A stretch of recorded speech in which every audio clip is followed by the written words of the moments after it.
Okay. All right. So, GEO monthly live stream for November 2023. Um, my name is Josh Davis. I am the content manager for GEO.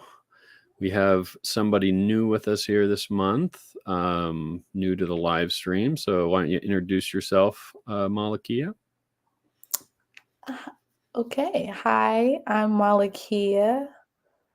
What should I say? I am currently living in Des Moines, Iowa, and I've been on hiatus a little bit, but I started working with GEO in 2017, and I'm happy to be here. Yeah. Yeah, we had a little discussion about some interviews that you did Oh, with the really? Arizmendi folks. Yeah, that came up in one of our conversations before. So Oh, your cool. your good work is still being referenced. So yeah, well, we're glad to have you here with us, Malakia. Glad to have you back in the crew. I'm glad to Um, be here. with us always, Chris, our tech maven. Um, so Malakia Mm-hmm. put out the call for topics for this month, and you said something about placemaking, and Mm-hmm. everybody said, "Okay, good enough for me." I don't know what placemaking is, but let's go with that. So tell us about, I don't know, something about placemaking. If you can't Yeah, come up yeah, with something, sure. I'll ask a question. When I said it, I was thinking that was the last thing I had been thinking about. I mean, yeah, recently. Oh boy. Okay. All right. Anyway, that was the last thing I had been thinking about. That was kind of like me trying to connect myself back to myself since being a new mom. But yeah, placemaking is turning a space into a place, imbuing a space with imagination, possibility, etherealness, trying to combat the escapism, at least for me, of like wanting to leave the country all the time and deciding to put that energy into the neighborhood that I live in and maybe make the corner a scenic view rather than scrolling on Instagram trying to wish I was at other scenic views. Or making, yeah, like it could be a scenic view, but it also could be like a functional place of gathering. Like I remember one of the examples me and Ebony found, which was one of my favorites, was the Giving Tree, which was like creating this sort of installation where people could put their business cards on a tree, and then if you needed it and you walked by, you could like take the card or put the card. Well, there were cards like by that you could say, "Hey, I do photography," and then put it on the tree. And if someone walked by and needed photography, they could take the card. Similar to those take one, leave one sort of things. Um, but yeah, like doing that in a how do I say, not governed by an institution. um, yeah, so that is what I was thinking about when I said placemaking. I was trying to get back into those things, get back into how I could be a part of those things, especially as a single mom now. I feel like my favorite thing about it is being such a low barrier to entry. Like I did a placemaking project in 2020 called the Sidewalk Project, where I put what if questions on the sidewalk all around the city of DC. And it was very low barrier to entry. And when it rained, it washed away. And I didn't need a permit for it or but I could like put these ideas out into the world that people could like walk by, and it didn't matter what status you were, you could like engage with it and experience it and like maybe take the question back to your homies and like I don't know, think about it. I'm rambling now.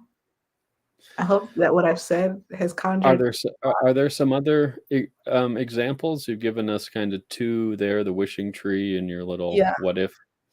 What other kind of things that fall into There's a really cool project that I follow online that well, this is it's kind of similar, but um I forget their name. I would love to credit them, but I forget what their names are. And but they ask people that are walking around to write their fears on the sidewalk, and then they have like a push brush and some water, and so people write it, and then they like wash it away. erase it? Yeah, actively, Mhm. which is kind of cool. Making turning. I mean, there's also the typical ones that cities do, like the Black Lives Matter street in DC, like creating common areas, those sort of things that turn spaces into places. But I'm more so interested in the ones that are a bit more grassroots, I guess, and a bit more.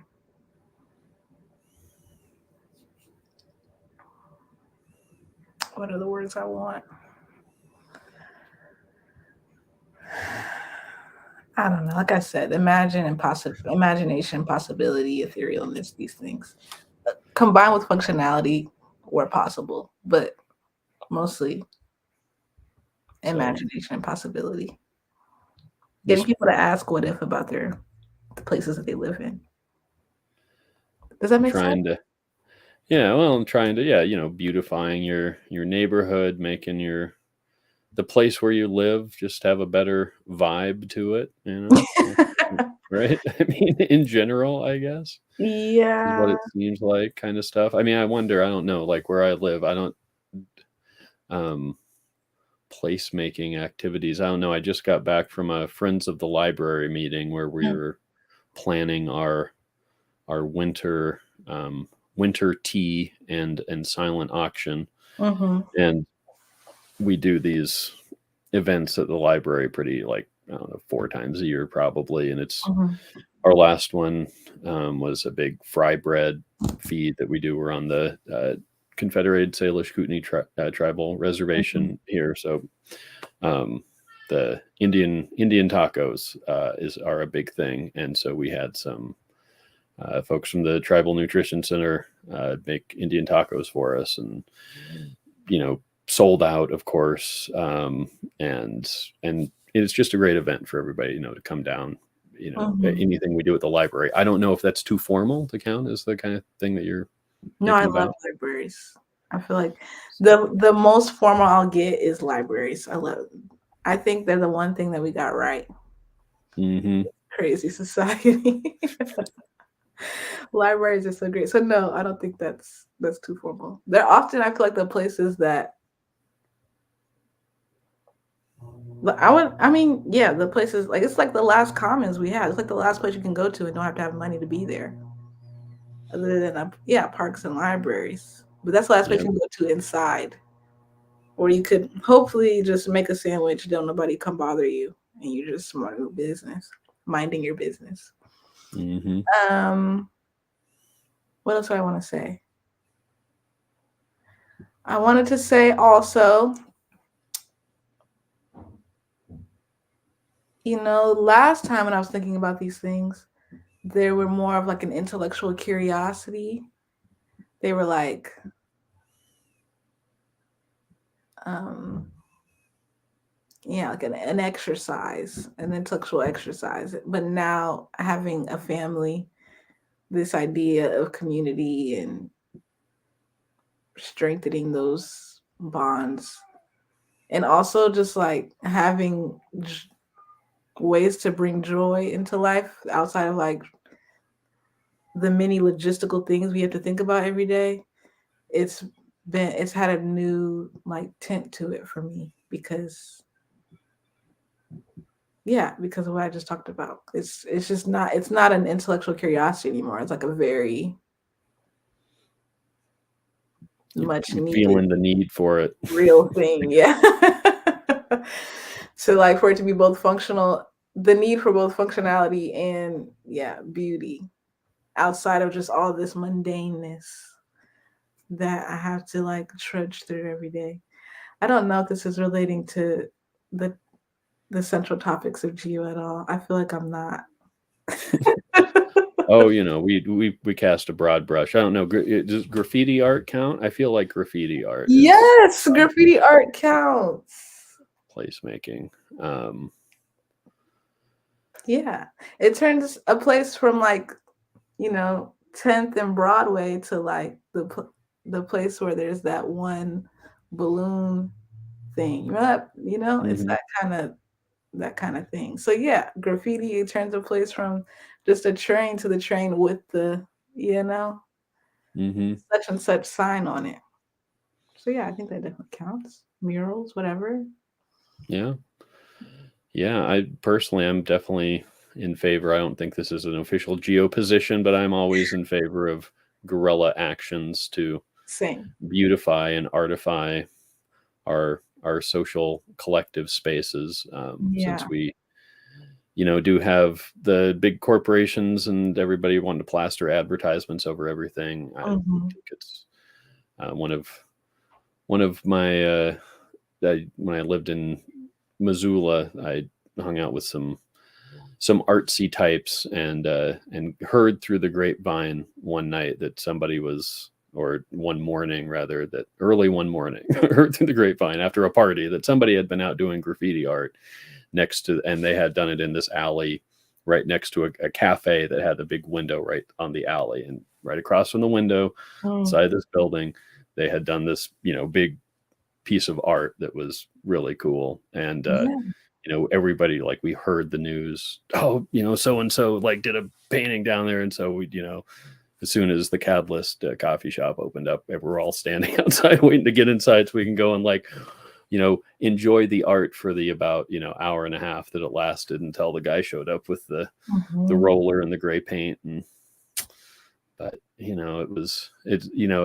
it was one of the things I really liked about that town. I feel like Yeah. maybe not so much of that goes on anymore, but just that kind of wacky stuff that's makes a place really feel like a unique, right? That's a cool. Well, I might have misunderstood it, but I think so. That's another cool way to use it as a means of like resistance, I guess.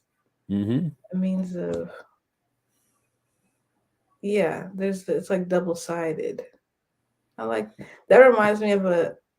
I don't know. I feel like the statute of limitations is up on it, or perhaps nobody would care at this point. But one time, I forget what happened. I don't know if I mean, it's whatever. Yeah. I forget what happened that made us do it, but at Howard in college, oh man, I forget what happened. But I was a part of a group of people who we painted. There's like the part on campus that's like everybody goes to, and there's a circle, and we painted a big ass Africa, like spray painted a big ass Africa in the middle of it. I don't know if we had a message. I can't remember. It so feels like so long ago. But yeah, it was like all over. Everybody was talking about it, and yeah, everybody wanted to walk. You had to walk by it to go anywhere on the campus. I remember Mm. all of us. We like were lookouts, trying to like see from all sides of the yard, like to see like make sure that the person doing it wouldn't get caught.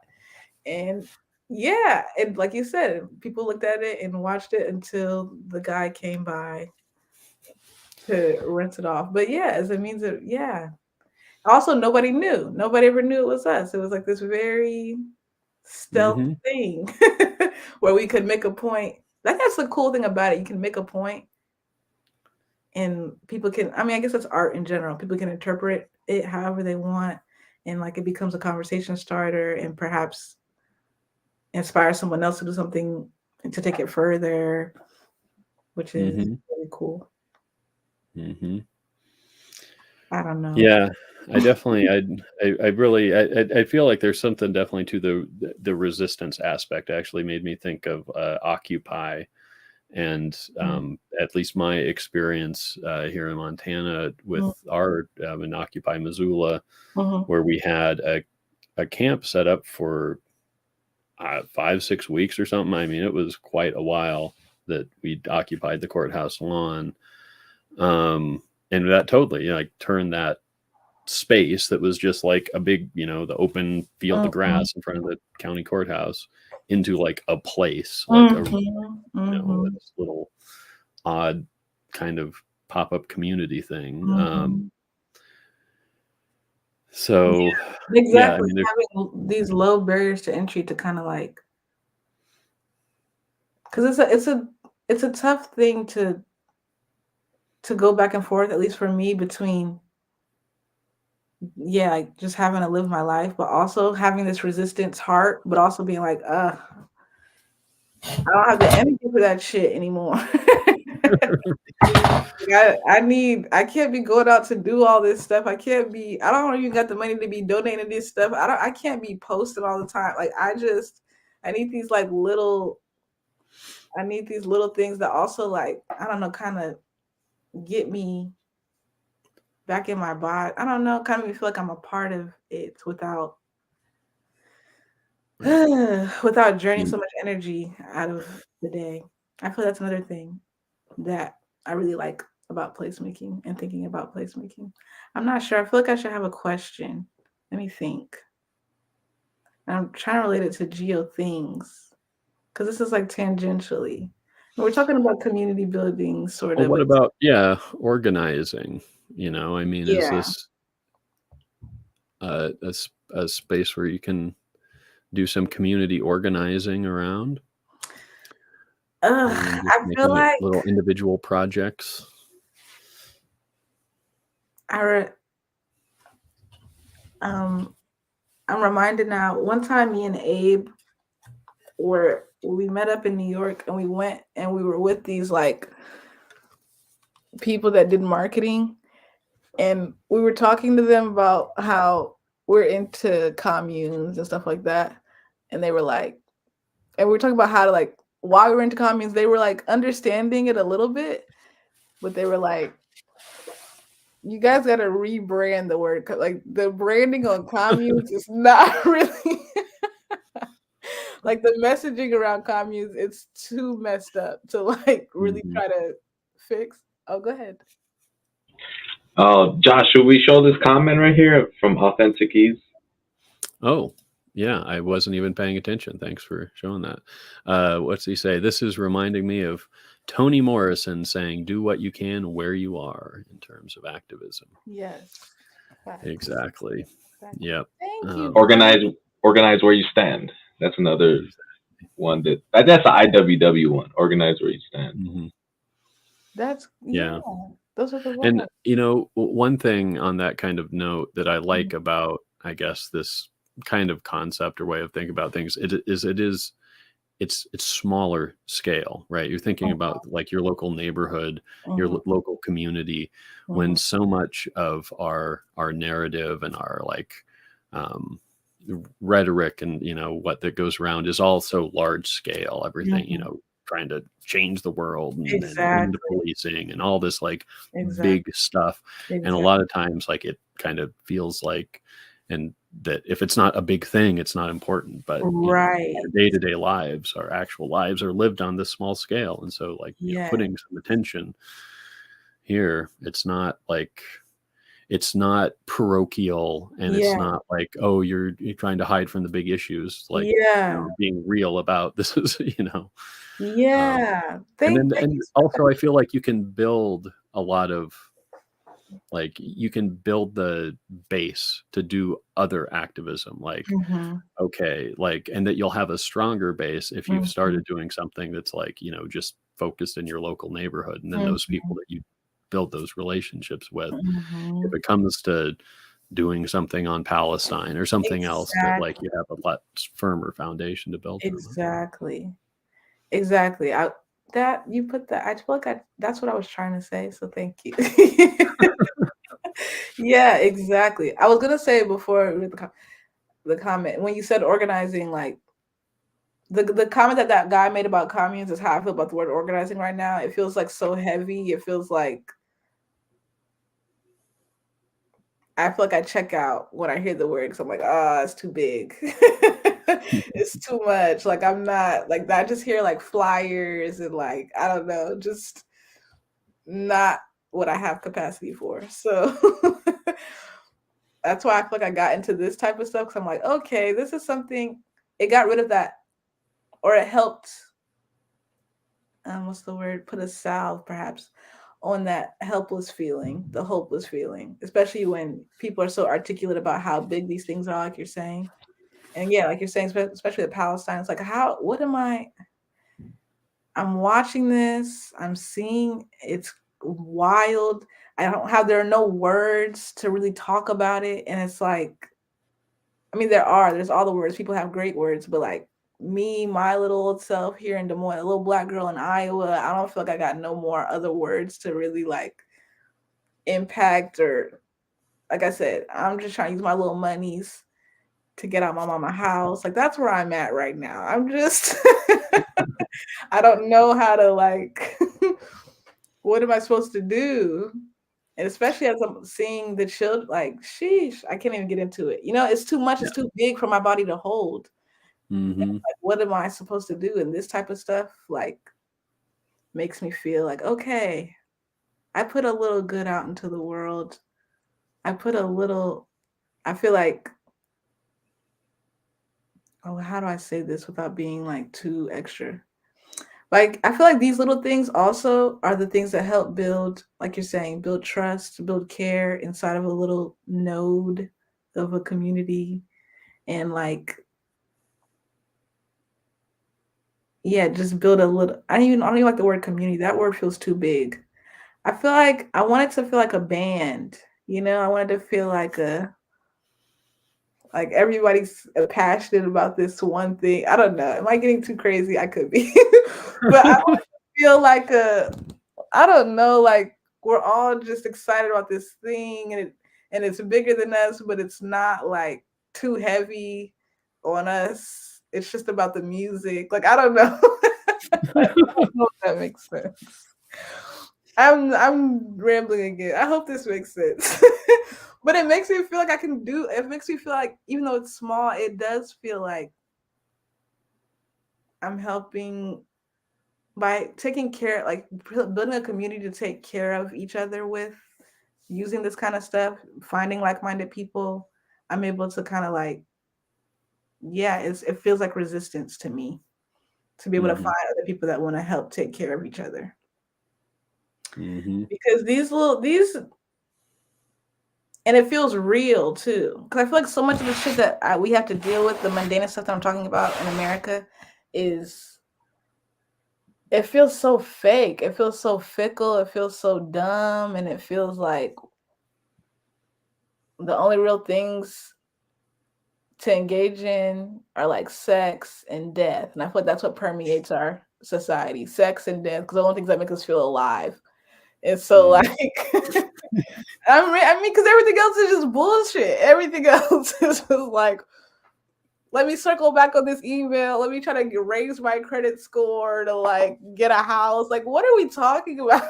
Like, what is, like, I need an ID to like drive myself to work, whatever, like, is not being a human and being hungry and needing housing enough? Like, why do I need all this extra shit to like meet my needs? And so, yeah, it's another thing, kind of like sex and death, which is, those are very like extreme, but like that brings me back to my humanness, my humanity, feeling taken care of, taking care of other people feels like, okay, I'm living a human experience again, like not whatever this other shit is, where we're talking about per my last email. Mm-hmm. And we're like fighting fires over email. It's All right, we don't need to get to it. You don't want to. Oh, I'm sorry. Lose your job over this or something. No, I'm just. I do not care about. No, they'll be all right. Anyway, sorry. Yeah, I think I got off topic. I started rambling again. Please. No, well, it's. I mean, it's the passion. That's what we like. It reminds me of something Soren Kierkegaard wrote in one of his books about how, and he wrote this in like 1850 or something, and he said the Europeans of his day had an unnatural world historical consciousness, by which he meant kind of what I said before, that like we had, like we're we're aware of things on like these large scales. And his view was like, it's unnatural. Like we should not be aware of what's going on the other side of the planet, right? Like when somebody gets, murdered, 1,000 miles away, why does it need to show up in your like, first thing you read in the morning kind of thing? Like, and that he said, because we had gotten this because of the printing press and news and all this, we had this unnatural world historical consciousness that it was actually blinding us to those things that are right in front of us. And so, it's like we're all super aware of, the environmental crisis, but we're not like doing any little thing that we could do where we're at, like feels like it's not doing anything because it's not solving the environmental crisis. It's like, but this is what you can do, And so, I feel like definitely our modern media has just infinitely made that problem worse of just having that kind of unnatural world historical consciousness. If this isn't like some big historical thing that I'm engaged in, that's not worthwhile. If it's not global in scale, it's not, it's not worth doing. That's very interesting. That's a take on it that I haven't. I mean, I've heard that take, but I forgot that I heard it. And so for you to bring it back up is kind of interesting, because I was just talking to my friend about how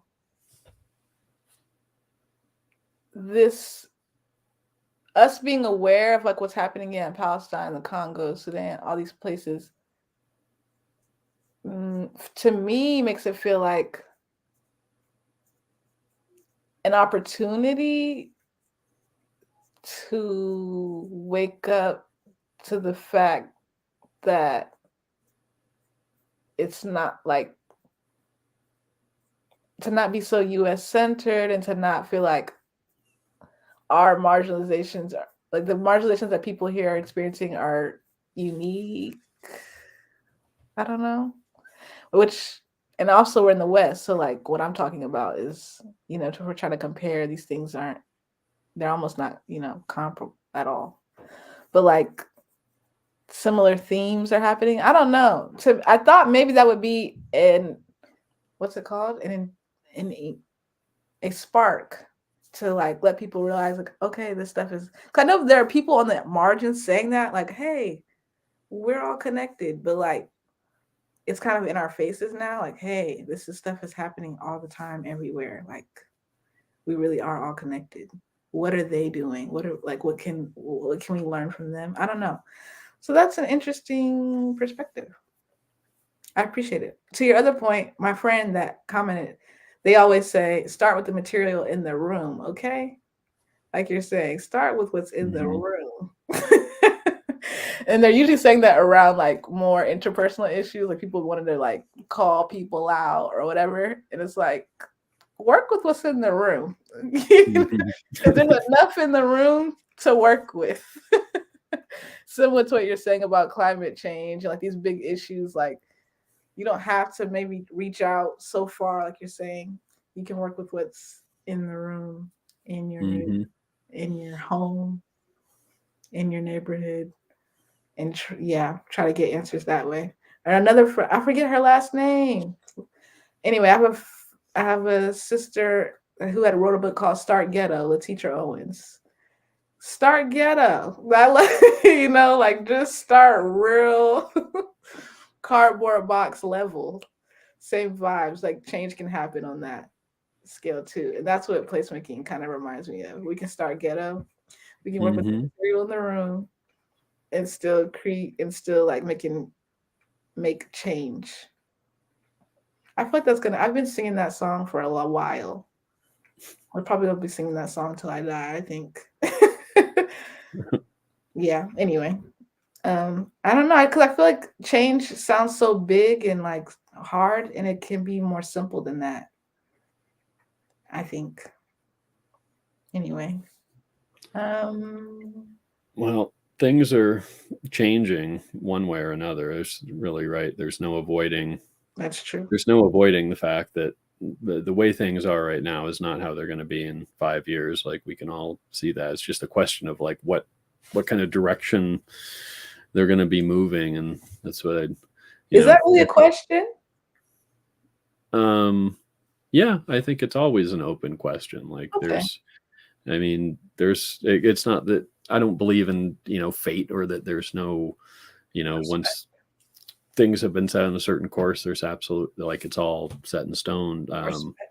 Certainly, watching the news lately seems like, oh, we're going down a very dark path. And, but still, even then, there's always the afterwards. There's always, and that's kind of been my thing, and partially what keeps me in the co-op movement and solidarity economy stuff, even though I tend to be rather cynical and somewhat pessimistic, and but realizing that, this is important stuff, and that even if sometimes it feels like we're not making a lot of real headway, that, as Lenin may or may not have actually have said, sometimes there are decades when nothing happens, and sometimes there are weeks when decades happen, right? And it's that time, when you hit those times, that, as Henry Kissinger said, it's just the ideas that are lying around. I think he said, that, like, when there's a crisis, those are the ones that get picked up. So it's like,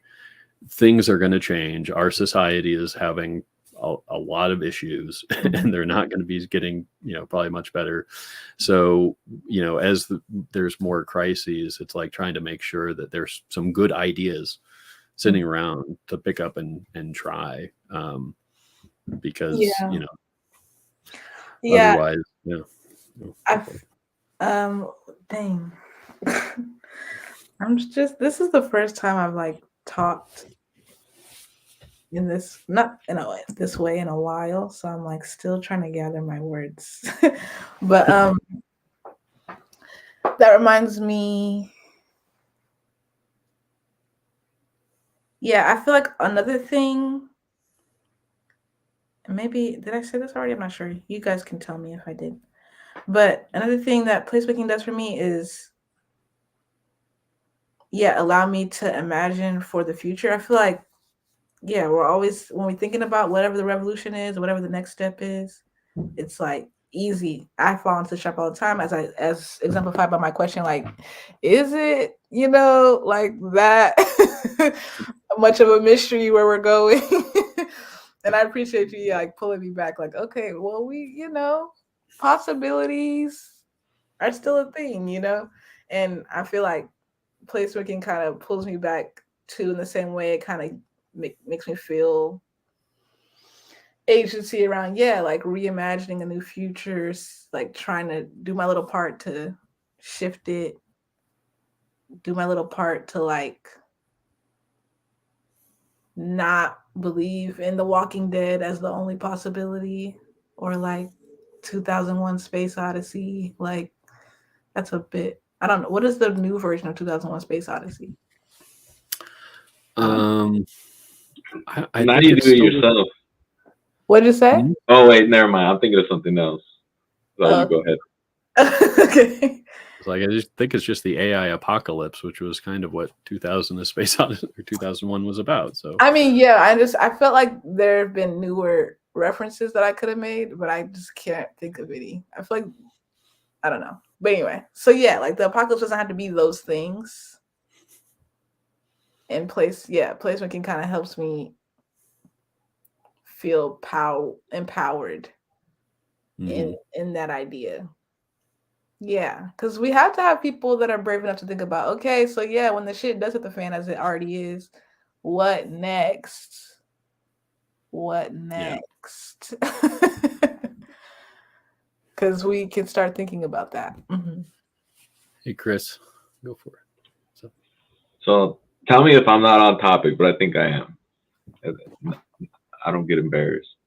But I think this is related. I remember, like, 10, 13 years ago or something, in San Antonio, Texas, I went to this event where some people were trying to talk about how the city of San Antonio might be, how everything might be different, like where things are located and stuff.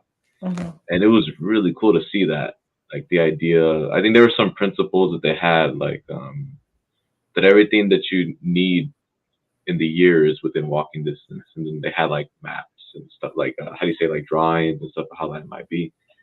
And it turned out that most, or if not all of them, were actually like part of like the city planning department of the city of San Antonio. And they're like, yeah, we want to do this stuff, but we can't because of the zoning's not really, it doesn't exist to meet human needs. It's about making profit or something like that. Mm-hmm. And that was interesting.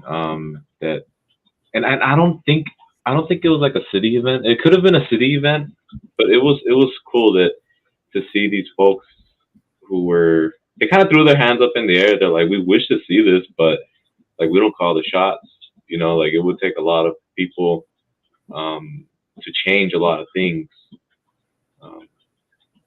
And I don't know, when the way that they, you know, my thinking has changed since then. I think that still a lot of the stuff they were proposing was still very extractive. But the way that they proposed things, like it was really incredible to see like how certain things could be transformed without um,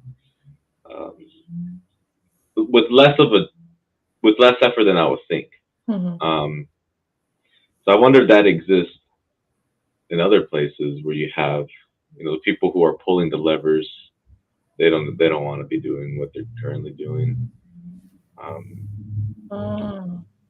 But there's a few things that came up that I began thinking about when you said that. I know that a few weeks ago I was talking to Armando Robles of New Era Windows Cooperative, and Armando was saying like one thing he would like to see people in Chicago talking about more is the idea of like having like a cooperative zone, like a block where just cooperatives supporting each other.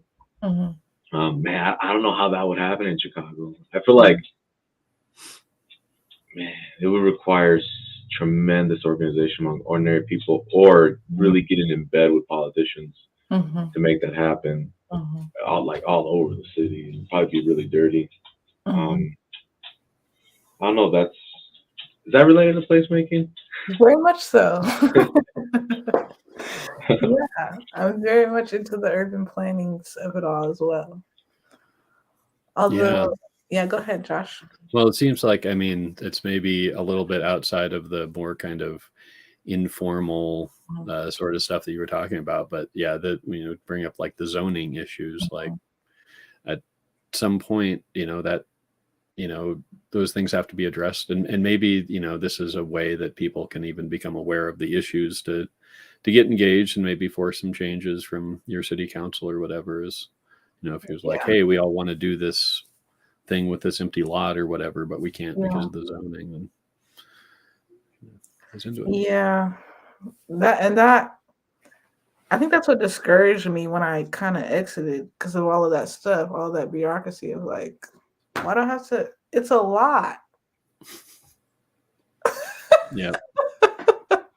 No one's doing anything here. Why do I have to do all of this stuff just to like plant a garden? I'm confused. Like it just doesn't make, which is why I'm more so into the guerrilla stuff that you were talking about before. If anything, I'm gonna partner with anybody, maybe a library, maybe, because they're usually just down to like accept community, however. But yeah, I agree.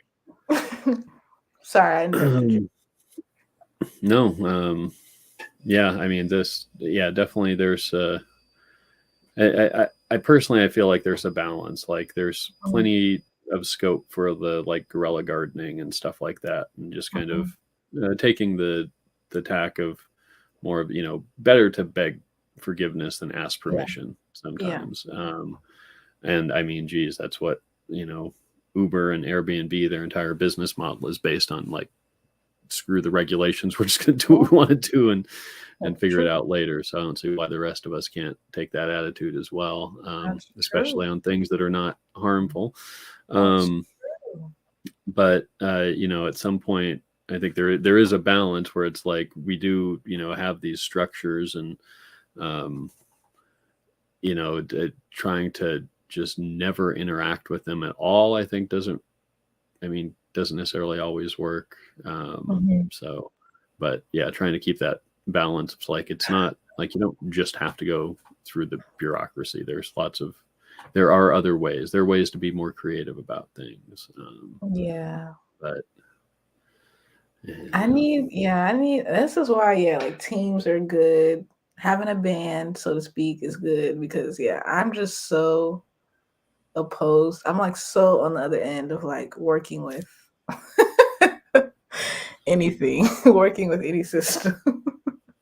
I need like somebody else to like kind of like, okay, no, I'll just file the paperwork. You do what you're gonna do. I'll just go get the permit for it or something. Because I'm just like so opposed. I just have a big middle finger to all of that stuff. I don't know why. I mean, I do know why, but I need to be an adult. I need to like, I don't know, plant my feet a bit more into what's going on. Like I said, that's why you need the band or the team, right? You got somebody who's going to go in and fill out the paperwork and be nice to the guy behind the desk or whatever. And, I don't know if they still do this because I don't live there anymore. And I heard that there was some people had taken issue with it, but there used to be in Missoula, they did a big Day of the Dead parade on the 2nd of November. And it was super cool, by far the best event in town.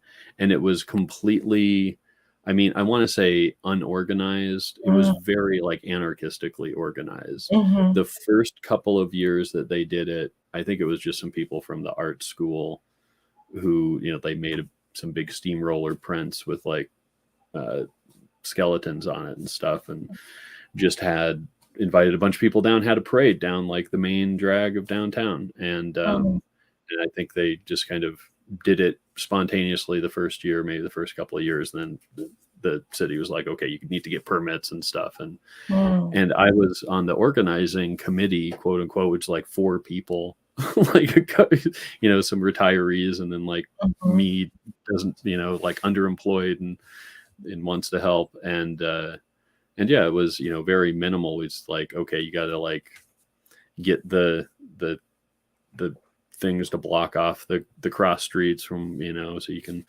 and get the official permit. But I mean, there was a whole lot of things that went into that. I mean, big, huge parade. And it was like participatory. It wasn't like, oh, you've got, you did have your groups of people and your different like drum groups and stuff. But everybody was encouraged to be part of the parade. And by the end of it, like it was just everybody walking down to the end of the parade to the park where they ended it, and then just continued up the festivities. But there were like events going on the whole week before about grieving and death and dying and history of the, Dia de los Muertos and all this stuff.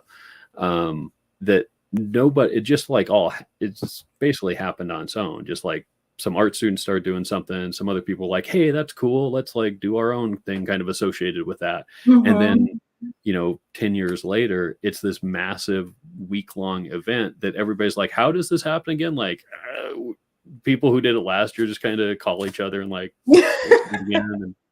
and then one year they didn't. I do remember the last year I was there, I think, Missoula, the committee just fell apart.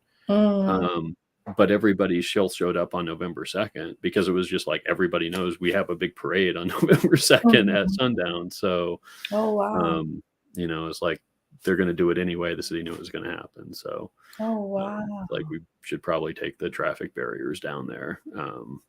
So, at some point it's like these things can get the kind of, I think, their own, if you get enough inertia, sometimes the authorities just have to play along. I don't know if it works the same in Chicago or Detroit, but at least in our smaller urban areas, we can get away with that sometimes. Well, in Chicago, I remember a few years ago, there was talk about you would have to pull a permit in order to have like a parade or protest, whatever. And I remember a lot of people were like, hell no, we're not going to do that. Like, do not do it. And I think part of the discussion was the more you do it, you're setting the precedent and people are going to do it. And I'm pretty sure it became a law. I didn't follow it because I'm not going to do that. pull a permit for, and I know dialogue changed for certain events where now people are saying like, okay, one rule for this event or protest or whatever is nobody pulls a permit. Like, let's get that like sorted from the beginning. It's not a conversation we're gonna have. But something I think in Chicago, there's like a repression setting in. There's like a pattern that seems to be emerging of the government shutting stuff down that's going on outside because different types of permits are not being used, and it's something that's kind of like just barely coming together. It seems like it's part of a pattern, like people are talking to each other. So yeah, I mean, I don't know what's going to happen, but there's got to be some type of response because the things that I've heard, they're just like totally unacceptable. Like it seems like the government's this year and last year, it seems like the government's trying to have a show of force to kind of show people like who's in charge. Because I feel like, I don't know, that's just a sense that I get the way that I've seen some of the things going on, because I feel like in 2020, a lot, there's so much like discussed with the government and with the police, Chicago Police Department, and it got weak for a while. It really felt like the police force got really weak, but it's been building back up, it seems. At least that's what it feels like. And yeah, but you know, when you mentioned the library, you know, I was thinking about how in Chicago, I've been wondering about this. Like, it's one of the last places you can go where you don't need money. And I was thinking about the time or the times. I don't try to register or remember all this stuff. But I know for sure I got kicked out of a library in Chicago because I looked like I didn't have money. And I remember I was talking to the security guard. I was like, "Hey man, I'm sick. You know, I'm sick. I'm too weak right now to safely travel. I need to rest for a bit before I, you know, hop on a bus or whatever." Yeah. And I got kicked out. And I go, what's messed up, man, is that I know who you think I am, and that makes it even worse. You shouldn't treat people that way. Yeah. And so, and I don't know how much of that is a thing in the libraries in Chicago, but I suspect that it's a big. I suspect that's happening a lot just because there's so much anti-houselessness in Chicago.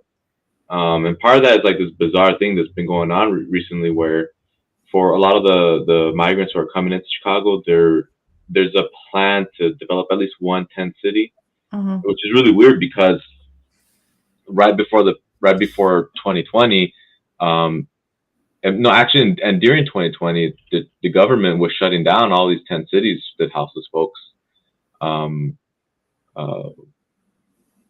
had created, which were very important for them. It was their community and stuff, and government just kept shutting them down, tearing them up. And yeah, so if they do that, it wouldn't surprise me if the libraries in Chicago are very anti-houseless. I'll be honest, I haven't been to the library. I think the pandemic really changed my interaction with the libraries. Sure. That's understandable. Yikes, that's crazy. Yeah, well, that's one thing I do think. Yeah, it's good to be involved with libraries, and your local library. Most all libraries, I've discovered this, have a thing called Friends of the Library, and it's like an associated kind of independent nonprofit that like almost every library, I guess, has like a Friends of the Library to help them raise money, and I think it's a good thing to get on, and then you can bring the issues up there, you know, because you're probably, you know, probably not the only one. Just knowing people, there's you know, might be a point of contention in the library. You know, it might have one guy who's got a especially likes, you know, harassing people he thinks are homeless or something like that. That Yikes. You never know. It might not be policy or something, but and if it is, you can try to get it changed, for sure. No, yeah, libraries definitely changed once, at least my personal experience with libraries definitely changed once the pandemic happened, understandably in a lot of regards, but also it's like still like, dang, you know, and a lot of, I remember going, what city was I in? I'm trying to remember. Was I in DC? No, I think I was in Detroit. I was in Detroit, and it was maybe like, I don't know what year. I mean, I moved to Detroit in what was that?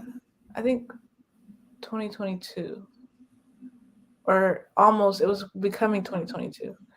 And yeah, you could only be in the library for like, they were policing, they like gave you a slip, like a checkout slip. You could only be in the library for like an hour or something. I remember being so excited that day. I just wanted to go and chill and read in the library. That was like my plan for the day.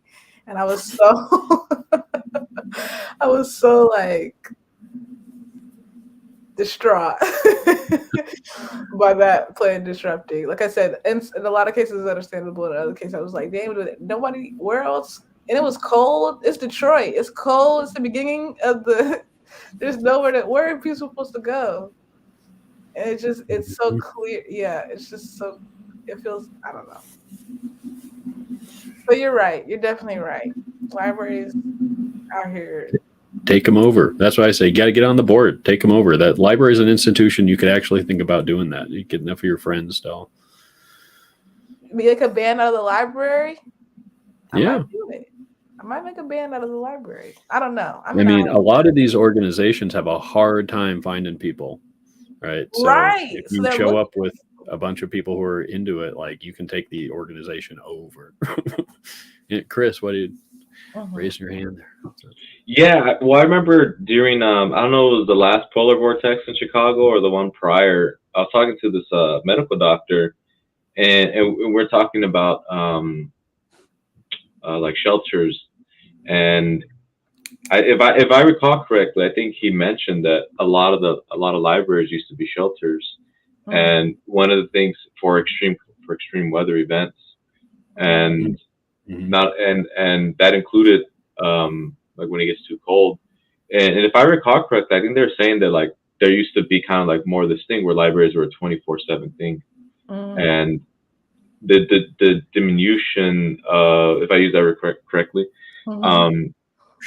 the lessening of library, the time that libraries are open throughout the day and throughout the week, has meant lesser like safe places during extreme weather events. And yeah, because supposedly, like at least maybe in Chicago, I think they said for sure in New York City that there used to be more libraries that are open longer, and they really help people to stay cool or to stay warm. And yeah, no, maybe that's something that if people join their library, maybe they can push for that. Because I know for sure in Chicago, you know, before 2020, there was a real big issue with there being enough shelters for people to go in from to retreat from the extreme cold. And I know that like we're trying to help people get to shelters, and the shelters, like they were all full, or you know, and I'm not sure if any were. Yeah, I think some were libraries, but in any case, a lot of the shelters too, they would just kick people out at a certain time, even when there is extreme weather. It was very bizarre, like the hours, it just didn't make sense. So maybe that's something that people should think about, especially it's like think ahead too. Like I think there were some people who they didn't anticipate that the polar vortex would hit them. I remember the last time there was that polar vortex, people were like sending money to Chicago because they thought Chicago was going to get hit really bad. But it turns out there was like some other places that got hit really bad. But since they're not a conurbation, they didn't get attention. They didn't get money. And I think I was in the minority of being like, can we send these people money? We don't really need this money. Like, is Chicago like, sorry, but there's this sort of like city narcissism or conurbation narcissism. We got the money because we got the attention, but these folks over here, they don't know how to deal with this stuff. I don't think they've ever had this problem. We should send that money to them. And so I think maybe folks should think about like what's extreme weather going to probably look like in their localities as things change up a lot, and should they like hold the libraries down or keep them open, change the hours to make them refuges. For sure, we It took us, but we made it to a call to action. I was trying to figure it out. I don't know, but it's Gotta have a call to action. Yeah. Get involved with your library. Make your library a band. Okay, I'm done. I'm taking. Yeah, I mean, it's our library. Just to brag a little bit here about my little town of about 600 people or so out in rural Montana. Our library, I said we do like regular events and stuff that people enjoy, and then we also have a service that we run as the Friends of the Library because we have a whole lot of old people in this community. A lot of, and we're remote, so a lot of people have to buy things online, and they're like 80 years old and they don't know how to use a computer and don't want to learn. And so, they just come to the library, and Starla, our librarian, helps them order whatever they need off of Amazon or whatever, and cool. and pays for it, and then they pay her. And so it's like our library here, like checking out books is probably the least of the services that they do. Like there's so many other things that it's just like, especially in a community like this, it's just like, oh, this is the it's like if you need something in this little town, go to the library and ask the librarian to help you with it. That's probably your best bet. Dang, I missed the library on the tour when I came. Oh yeah, no, we didn't get down to the library. Nothing was going on. Oh well, we have reached our hour here. So I think we'll probably wrap it up. Chris seems to have vanished on us. This is not subtle way of saying I'm done with this. But yeah, so we'll do this again next month, second Monday in December. And we'll see everybody then. Thanks for showing up, Malakia. Say good night. Good night, everyone.